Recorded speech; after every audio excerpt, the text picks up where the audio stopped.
मुरली अमृत की धारा है धारा, जो देती दुखों से किनारा। मुरली अमृत की धारा। ओम शांति। आज है 14 जुलाई 2021 की बाबा की साकार मुरली। बाबा के महावाक्य। मीठे बच्चे, सारी दुनिया को शांति देना एक बाप का ही काम है, इसलिए कहते हैं शांति देवा। तो प्राइज़ भी बाप को मिलनी चाहिए। प्रश्न: कौन से बच्चे बाप को पूरा फॉलो कर सकते हैं? उत्तर: जो बाप के समान पावन बनते हैं वही पूरा फॉलो कर सकते हैं।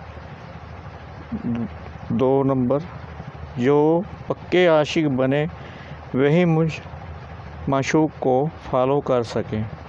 ऐसे आशिकों को ही मैं साथ ले जाता हूँ।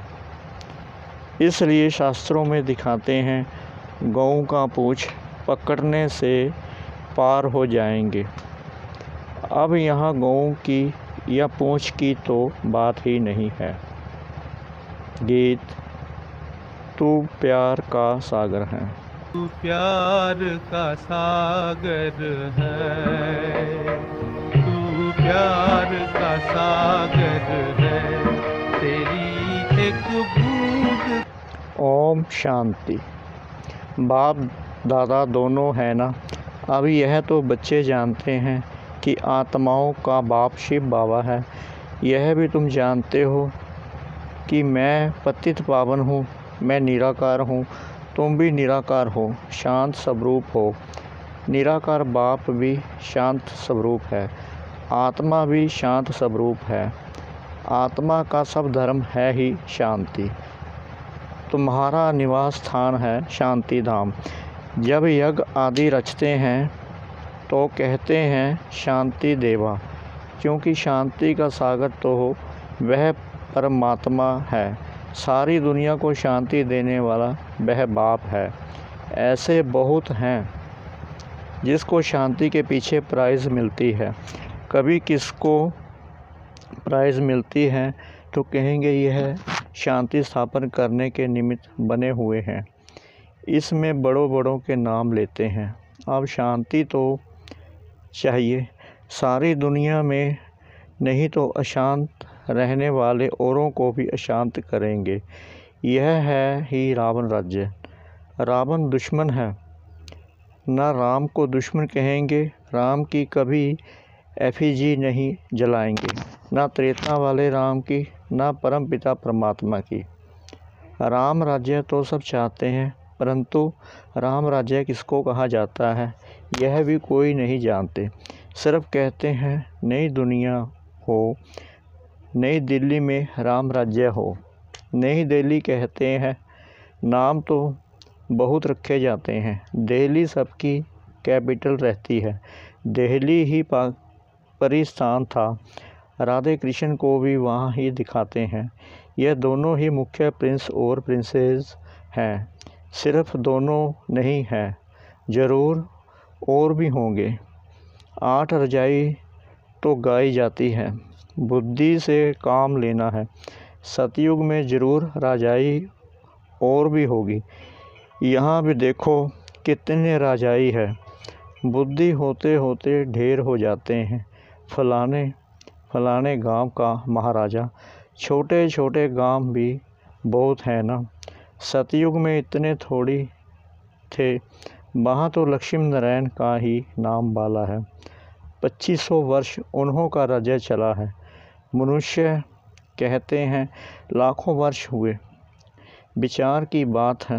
यह है आत्माओं के लिए भोजन। बाप यह रूहानी भोजन देते हैं। तुम्हारी बुद्धि को, आत्मा को, तुम्हारी बुद्धि का ताला अब खुला है। ऋषि मुनि आदि सब कहते थे हम रचता और रचना को नहीं जानते हैं। अब तुम बच्चे ऐसे नहीं कहेंगे। तुम तो रचता और रचना के आदि मध्य अंत को जानते हो। तुम अपने 84 के चक्कर को जान गए हो। आदि में तुम देवी देवता थे, फिर मध्य में रावण की प्रविष्टा होने से भिखारी बन गए हैं। अब है अंत, तुम जानते हो। अभी पुरानी दुनिया का विनाश हो, फिर आदि होगी। आदि में होगा राम राज्य, मध्य से रावण राज्य शुरू होता है। अब रावण राज्य पूरा हो, फिर राम राज्य शुरू होगा। नर से नारायण बनना है ना, यह है सत्यनारायण की कथा। तुम जानते हो, सर्वशास्त्रमयी शिरोमणि श्रीमती गीता, सर्वशास्त्रमयी शिरोमणि श्रीमत गीता है। श्रीमत मिलती है श्रेष्ठ बनने के लिए। श्री कहते हैं श्रेष्ठ को। बच्चे जानते हैं, एक गीता शास्त्र है जिसे देवी देवता धर्म का शास्त्र कहा जाता है, जिससे देवता धर्म की स्थापना होती है। संगम पर सतयुग में तो कोई पतित होते नहीं जो पावन बनाए। अब तुमको बाप समझाते हैं, गीता को पतित पावनी कह नहीं सकते, गीता द्वारा पावन नहीं बन सकते। गीता के भगवान को पतित पावन कहते हैं। यह अच्छी रीति याद करो। गीता है आदि सनातन देवी देवता धर्म का शास्त्र। गीता के समय ही महाभारी महाभारत लड़ाई भी लगी थी, जिससे अनेक धर्म विनाश हुए और एक धर्म की स्थापना हुई।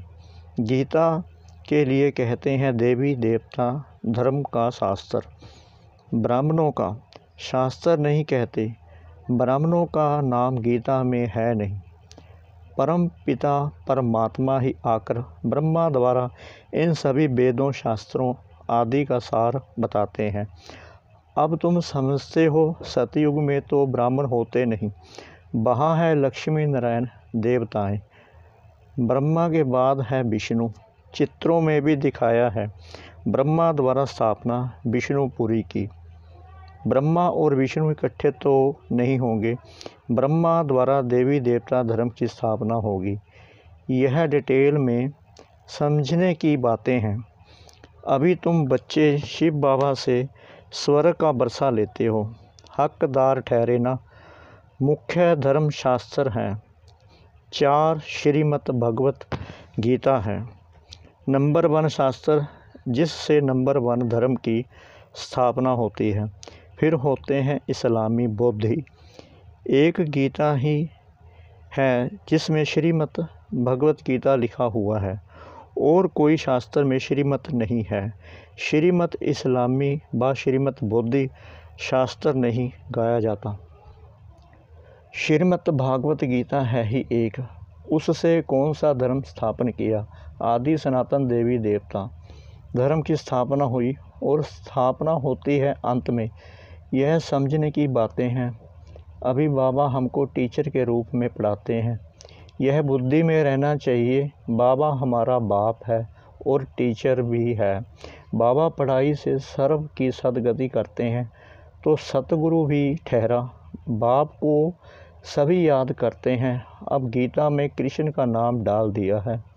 वह तो ज्ञान का सागर है नहीं, उनको ज्ञान के सागर बाप ने ऐसा बनाया है, तो वह टीचर भी है। यहाँ तुम नई बातें सुनते हो, शास्त्र आदि तो बहुत पढ़ते सुनते आए, अब तुम बाप द्वारा डायरेक्ट सुनते हो। आगे सब शरीरधारी मनुष्यों द्वारा सुना था। अभी तुम समझते हो, हम आत्मा असूल में अशरीरी थे, पीछे फिर शरीर धारण किया है। बाबा भी अशरीरी है, शिवलिंग बनाते हैं ना। आत्मा शरीर द्वारा उनको पूजती है, पुकारते भी हैं परम पिता परमात्मा, आकर हम पतितों को पावन बनाओ। लिंग की पूजा करते हैं, परंतु यह थोड़े समझते हैं कि यह पतित पावन बाप है जिसको हम पुकारते हैं। शिव भगवान है, ईश्वर है, बस ऐसे ही याद करते हैं। उनको बाबा कहे तो बुद्धि में आए कि बाबा से बरसा मिलना चाहिए। हमको बरसा मिला है तब हम पूजते हैं। भारतवासियों को बरसा मिला जरूर है, कब मिला है यह भूल गए हैं। अब तुम बच्चे समझते हो। बच्चे कहते हैं हम बाबा के पास आए हैं। शिव बाबा ब्रह्मा तन में आकर समझाते हैं। त्रिमूर्ति का नाम बाला है। त्रिमूर्ति मार्ग नाम भी रखा है। बाप की महिमा बहुत है।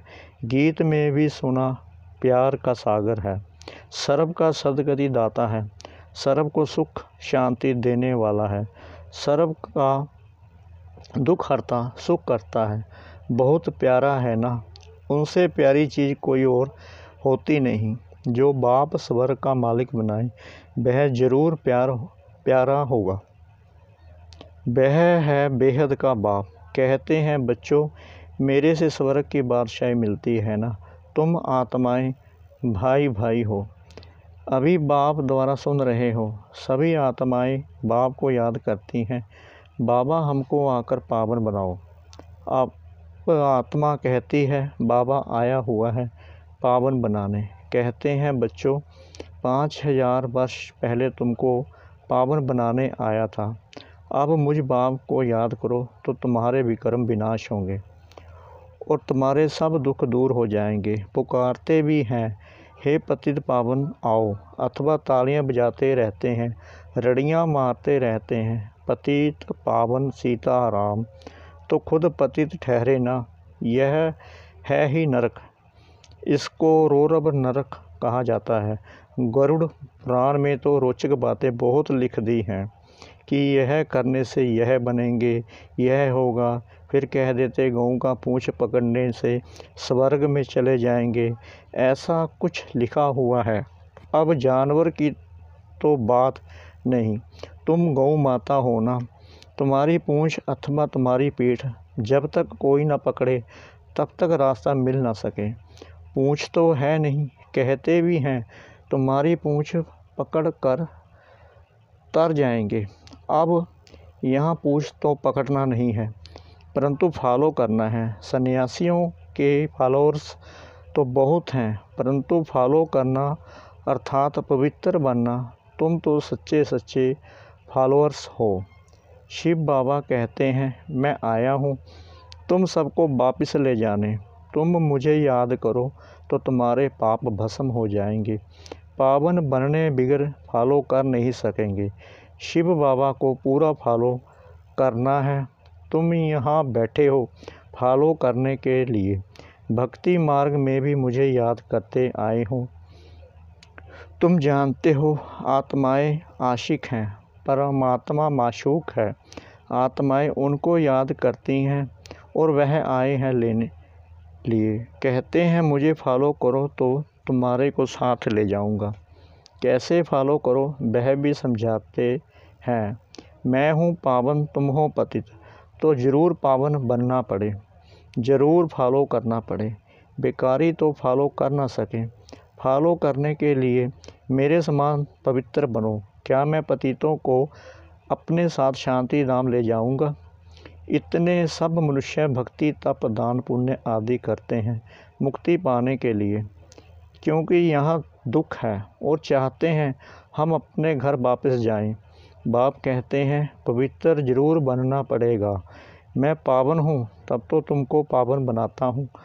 आऊँगा भी ब्रह्मा के तन में। मैं रचता हूँ, मैं इस ब्रह्मा के तन में आता हूँ। दिखाते भी हैं ब्रह्मा द्वारा बाप देवी देवता धर्म की स्थापना करते हैं। तुम बीके हो, अब जानते हो शिव बाबा को फॉलो करना है। बाप कहते हैं मुझे याद करो तो मैं प्रतिज्ञा करता हूँ पावन दुनिया में ले चलूँगा, और कोई उपाय है नहीं। कहते हैं पतित पावन या तो दृष्टि ऊपर जाती है या तो पानी के तरफ देखते हैं। गंगा तो पतित पावनी है नहीं, यह तो सागर से निकली हुई नदियाँ हैं। अब पूंछ तो तुम्हारा पकड़ना चाहिए। बाप कहते हैं तुमको पावन बनना है, मेरे को फॉलो करना है, तभी साथ चल सकेंगे। बाप कहते हैं तुम मेरे साथ रहने वाले थे, अब 84 का चक्कर लगाए पतित बने हो। अब फिर मेरे को याद करो तो पावन बनेंगे। सन्यासी भी गृहस्थी को कहते हैं फॉलो करना है तो घर बार छोड़ो। बाप कहते हैं मैं परम धाम में रहता हूँ, तुम भी चलेंगे या यहाँ ही विषय सागर में रहना अच्छा लगता है? तुम तो पुकारते हो हे पतित पावन आओ। अब बाप आए हैं, साथ ले जाते हैं। कलब कलब आकर तुमको साथ ले जाता हूँ। फिर सतयुग में तुम बहुत सुखी रहते हो। यह लक्ष्मी नारायण स्वर्ग के मालिक थे ना, इन्हों को इतना सुख देने वाला कौन। हेविनली गॉड फादर। बाप याद दिलाते हैं, तुम हमारी जयंती मनाते हो। परम पिता परमात्मा की जयंती सभी भारतवासी मनाते हैं। हमारा यह बर्थ प्लेस है। क्रिश्चियन थोड़ी मानेंगे, वह तो क्राइस्ट को मानेंगे। शिव जयंती भारतवासी मनाते हैं। यह सर्व के पतित पावन बाप का बर्थ प्लेस है। बाप सबको सुख देने वाला है, सर्व को लिबरेट करने वाला है। तो भारत कितना ऊंच है। बाप जानते हैं ड्रामा अनुसार जब हमारे बच्चे बहुत दुखी हो जाते हैं तब मैं आता हूँ बरसा देने। बाप है ज्ञान का सागर, सुख का सागर। बच्चों को बरसा दे रहे हैं, कहते हैं मुझे फॉलो करो। यह जानते हो हम आत्मा विकारी हैं, इसलिए शरीर भी विकारी ही है। सतयुग में आत्मा पवित्र है तो शरीर भी पवित्र मिलता है। अब बाप कहते हैं बच्चे पावन बनो, याद से ही तमो प्रधान से सतो प्रधान बनेंगे। अच्छा, मीठे मीठे सिकिला के बच्चों प्रति माता पिता बाप दादा का याद प्यार और गुड मॉर्निंग। रूहानी बाप की रूहानी बच्चों को नमस्ते। हम रूहानी बच्चों की रूहानी बाप दादा को श्रद्धा भरी प्रेम भरी नमस्ते। ओम शांति। धारणा के लिए मुख्य सार। नंबर 1, बाप से स्वर्ग का बरसा लेने के लिए मैं आत्मा भाई भाई हूँ। यह पक्का करना है, बहुत प्यार से रहना है। जैसे बाप प्यारे से प्यारा है, ऐसे प्यारा बनना है। नंबर 2, बाप समान पावन बनकर बाप को पूरा पूरा फॉलो करना है। बाप के साथ वापस घर शांति धाम चलने के लिए पावन जरूर बनना है। आज का वरदान, याद के आधार द्वारा माया की कीचड़ से परे रहने वाले सदा चीयरफुल भव। कोई कैसी भी बात सामने आए सिर्फ बाप के ऊपर छोड़ दो। जिगर से कहो बाबा तो बात ख़त्म हो जाएगी। यह बाबा शब्द दिल से कहना ही जादू है। माया पहले पहले बाप को ही भुलाती है, इसलिए सिर्फ इस बात पर टेंशन दो तो कमल पुष्प के समान अपने को अनुभव करेंगे। याद के आधार पर माया के समस्याओं की कीचड़ से सदा परे रहेंगे। कभी किसी भी बात में हलचल में नहीं आएंगे। सदा एक ही मूड होगी, चीयरफुल। स्लोगन, पवित्रता की धारणा व धर्म को जीवन में लाने वाले ही महान आत्मा हैं। पवित्रता की धारणा व धर्म को जीवन में लाने वाले ही महान आत्मा हैं। ओम शांति।